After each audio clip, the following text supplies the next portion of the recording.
Price Lord. கர்த்தருடைய சத்தம் வல்லம் உள்ளது. இந்த நாளிலும் கூட நம்ம ஆண்டை துதிக்கலாம். பரிசுத்தம் உள்ள பிதாவே, இந்த நாளிலும் கூட நீர் எங்களோடு கூட பேசுங்கப்பா. எங்களுக்கு ஏற்ற வார்த்தைகள் அனுப்பி அன்றே சோத்திர எங்கள் இருதயங்களை பலப்படுத்துங்க. அன்றே சோத்திர சாப பாவங்களிலிருந்து எங்களை விடுதலையாக்கி எங்களுக்கு அன்றே சோத்திரப்பா உங்களுடைய வார்த்தையினால் எங்களை பலப்படுத்தும். இயேசுவின் நாமத்தில் பிதாவே, ஆமென். இந்த நாளில் ஏசப்பா நமக்கு கொடுக்குற வசனம் சங்கீதம் 109 அதிகாரத்தில் 17-18 நான் வாசிக்கிறேன். சாபத்தை விரும்பினான், அது அவனுக்கு வரும். அவன் ஆசீர்வாதத்தை விரும்பாமற் போனான், அது அவனுக்கு தூரமாய் விலகி போகும்.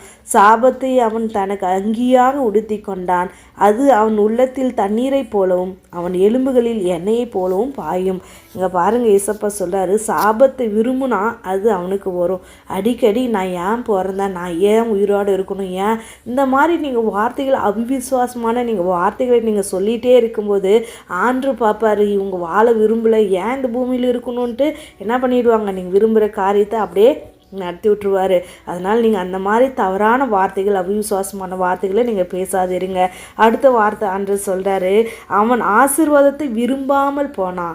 நீங்கள் ஆசீர்வாதத்தை விரும்புங்க, ஆவிக்குரிய ஆசீர்வாதத்தை விரும்புங்க, பூமிக்குரிய ஆசீர்வாதத்தை விரும்புங்க. உங்கள் குடும்பம் ஆசீர்வாதமாக இருக்கணும், என் பிள்ளை அது இப்படி இப்போ அடித்து பெரிய ஆளாக வரணும், அப்படி சின்ன சின்ன காரியங்களோ பெரிய காரியங்களோ நீங்கள் எதை விசுவாசித்து அறிக்கை இட்டுகிட்டே இருக்கிறீங்களோ அதை பரலோகத்திலிருந்து ஏசப்பா பார்ப்பார். அன்றைய சோதரன் ஆசீர்வாதத்தை விரும்புகிறவங்க ஆண்டு அதை என்ன பண்ணுவார், பெற்றுக்கொள்வார். நீங்கள் தொழில் காரியமாக இருக்கலாம், வீடு காரியமாக இருக்கலாம், பிள்ளைகள் காரியமாக இருக்கலாம், உங்களுடைய சரீர காரியங்களாக இருக்கலாம். ஆசீர்வாதத்தை விரும்புங்க. நான் ஏன் உயிரோடு இருக்கணும் அப்படி சொல்லாதீங்க, நான் ஏன் பிறந்தேன் அப்படி சொல்லாதீங்க. இதெல்லாம் சாபத்தை கொண்டு வரும். நீங்கள் விசுவாசத்தை விரும்பி விரும்பி விரும்பி என்ன பண்ணுங்கள், ஆசீர்வாதமாக ஆக்கி கொள்ளுங்க. அது பெரிய காரியத்தை கொண்டு வரும். 18வது வசனத்தில் பாருங்கள், சாபத்தை அவன் தனக்கு அங்கியாக உடுத்தி கொண்டானா.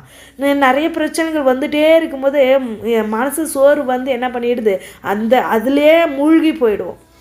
அந்த அவிசுவாசத்துக்குள்ளே போயிட்டே இருக்கும். அந்த அவிசுவாசத்தை விட்டு நம்ம வெளியில் வரணுன்னுட்டே நம்ம சிந்தைகள் என்ன பண்ணாதுங்க, கிரியை செய்யாது. ஏன் அவ்வளோ பிரச்சனை, அவ்வளோ நெருக்கடி, அவ்வளோ மாதிரி கஷ்டங்கள். ஆனால் ஏசப்பா சொல்கிறார், நீ அதை விட்டுட்டு வெளியே வரணுன்னா அவிசுவாசத்தை விட்டுட்டு விசுவாச அறிக்கைகளை இடுங்க, அப்படியே ஆப்போசிட்டாக மாறுங்க.